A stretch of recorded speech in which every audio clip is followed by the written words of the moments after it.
Hi, it is Rebecca Ryan-King, speech pathologist, and in my early career I always had a dilemma when I had a child who was fronting. So the child was substituting T for K, so they'd say tar when they really meant car, and they'd substitute D for G, so they'd say do, but they really meant to say go.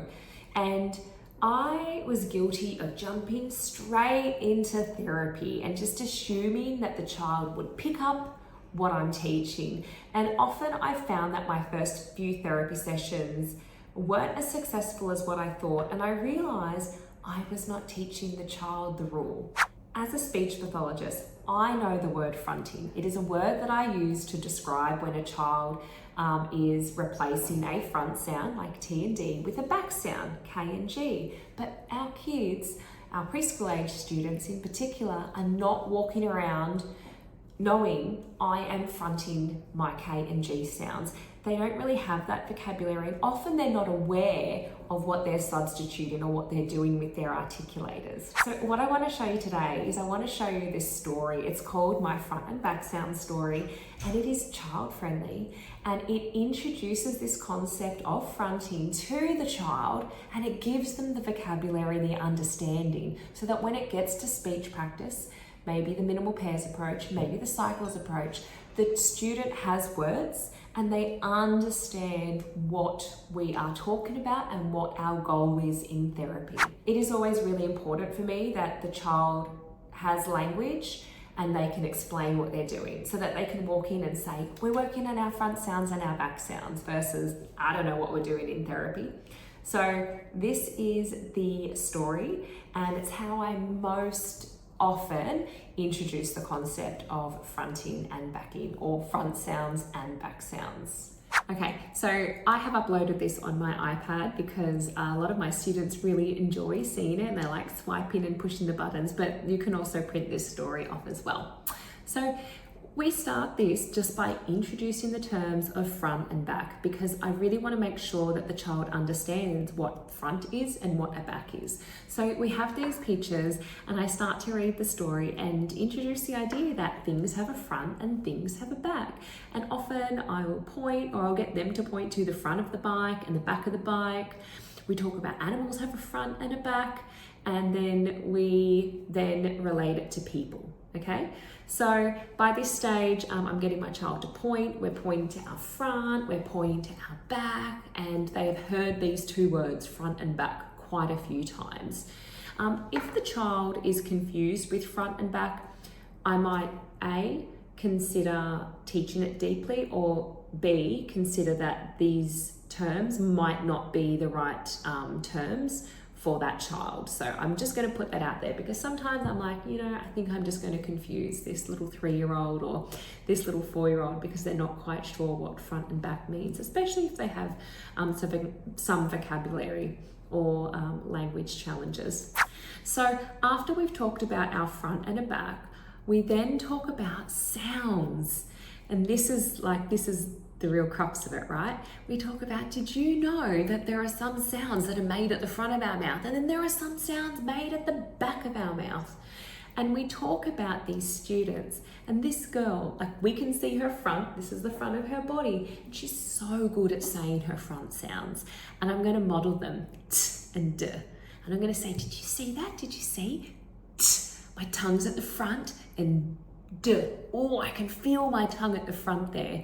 And the child is hopefully agreeing with me, and they're, saying, yeah, that was at the front. And then I introduce back sounds. And I talk about this boy, and we can see his back. And he's so good at saying his back sounds, and his tongue's at the back too. You listen to this and you watch me. K, k.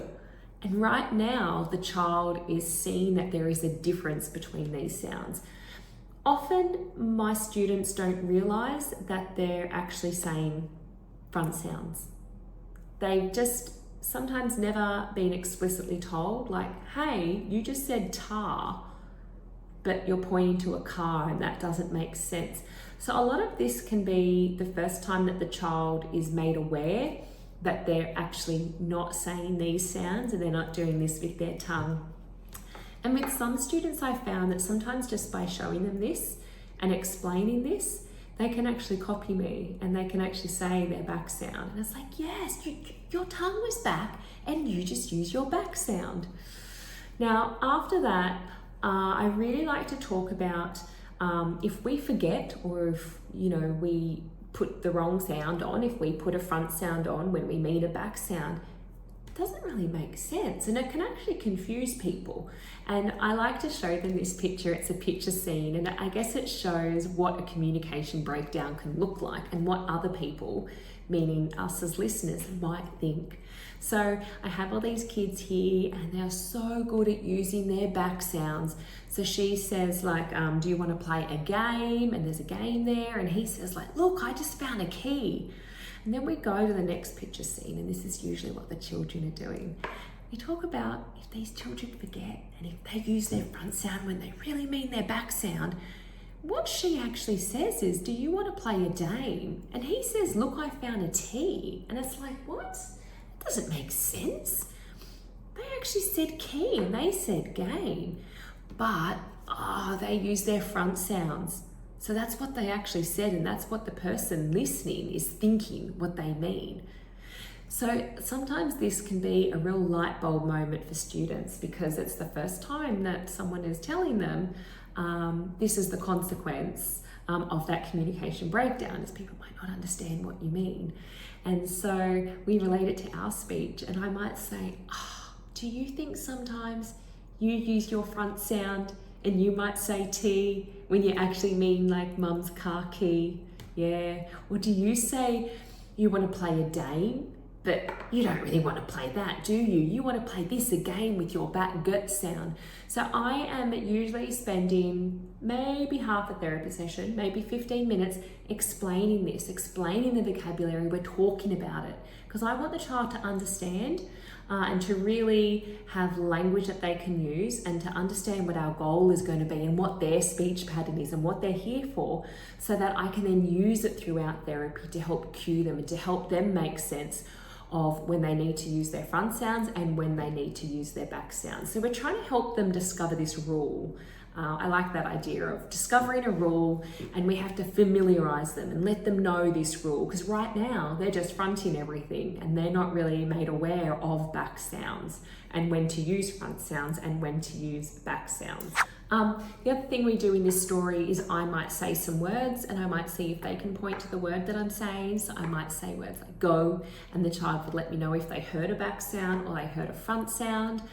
If that's too tricky, I might really draw attention to my mouth again, or I might hold up a mouth cue. I might say something like, now you watch my mouth when I say this sound. And if you see my tongue go back, my mouth open and my tongue go all the way at the back, you know that that's a back sound. So sometimes I really have to work on the child hearing and making sure that they can hear the difference between the sounds. Because if they can't hear the difference and classify them, I guess how are we going to expect our children to say them differently? So that's why I really like to make it child friendly, so that hopefully once we have this down, I can then go into therapy, whether it be like this one, minimal pairs therapy, or maybe the cycles approach, and the child has a framework and an understanding of what we are doing in therapy. So I hope you like that. I hope you like that story. We actually have stories for all patterns, well, most patterns, 12 phonological patterns, like gliding and cluster reduction, voicing, final consonant deletion, deaffrication, initial consonant deletion. And as I mentioned, I guess the idea is that we're just explaining the rule to our students. We're helping them with child-friendly language make sense of their patterns and their speech, and hopefully these cues is what really helps that child understand the rule and generalize their sounds and know when to use a front sound, for example, and when to use a back sound, because we've given them language and we've explained what we're doing in therapy. So I hope that makes sense. I hope it's something that you can start to see, I think I've got a student who would benefit from this. Let me know if you would like another video for another pattern. I'm really happy to show you some of our other stories. So just comment below, make sure you like this video, and we will keep supporting parents, teachers, and speech pathologists feel more confident treating speech sound disorders.